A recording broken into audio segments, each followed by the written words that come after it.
Bonjour à tous, aujourd'hui nous allons parler de l'intuition. Appelez Jacqueline, je sens que ça va pas, je la flaire pas cette histoire-là. L'intuition, c'est savoir au plus profond de soi, sans savoir d'où ça vient, ou sentir de manière totalement irraisonnée. Parfois on sent des trucs qui nous poussent à faire des choses, ou pas.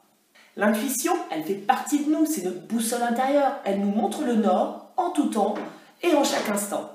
C'est cette petite voix qui se trouve juste là, dans la caverne d'Ali Baba. C'est la voix de la lucidité qui nous injecte en plus une dose de conviction. L'intuition, c'est pas simplement sentir qu'on va croiser Gégé au coin de la rue. Bah non, parce que ça aurait pas trop d'intérêt sinon. L'intuition, c'est avoir une vision plus large d'une situation. En connaître le dénouement au fond de soi, ce qui nous laisse notre libre arbitre. Soit on y va, soit on n'y va pas.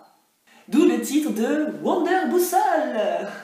L'intuition, c'est notre fil d'argent, elle nous relie au cœur, et tout ce qui nous relie au cœur ne peut être que bon pour nous.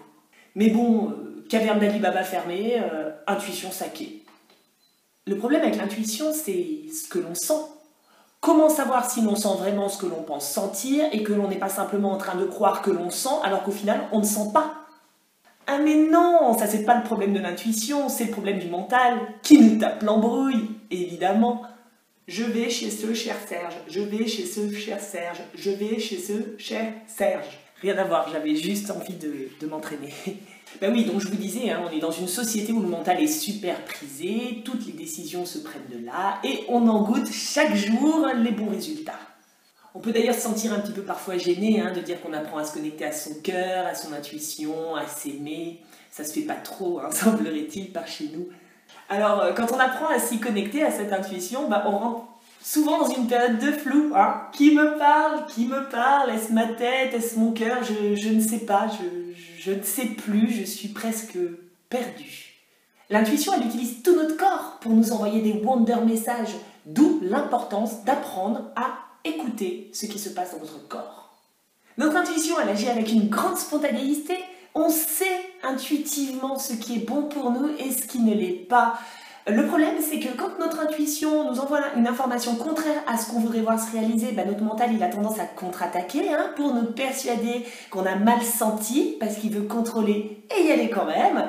Ou alors, quand on reçoit l'information finalement pour nous dire « Vas-y baby, le champ est libre », notre mental, il se met à flipper et il va tout faire pour nous empêcher d'y aller.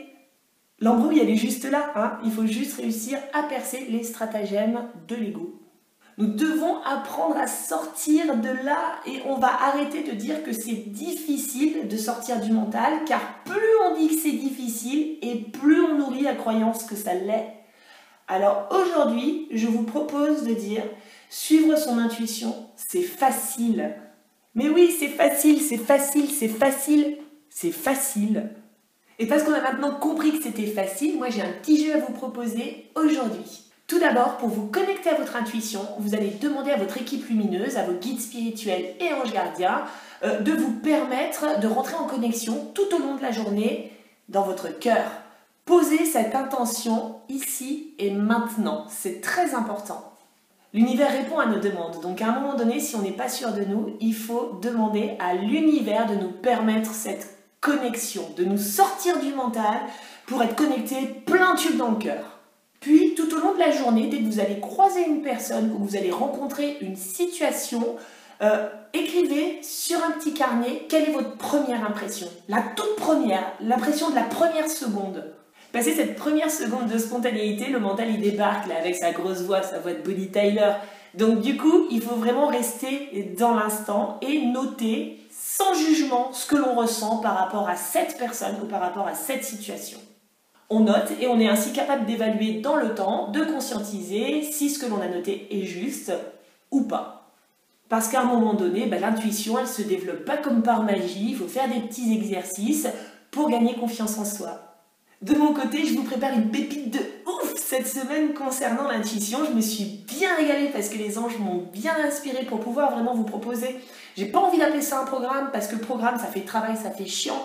Mais pour vous proposer plutôt, on va dire, une activité ludique permettant de recentrer l'intuition, de la recadrer, de la désacraliser et surtout d'y avoir accès simplement.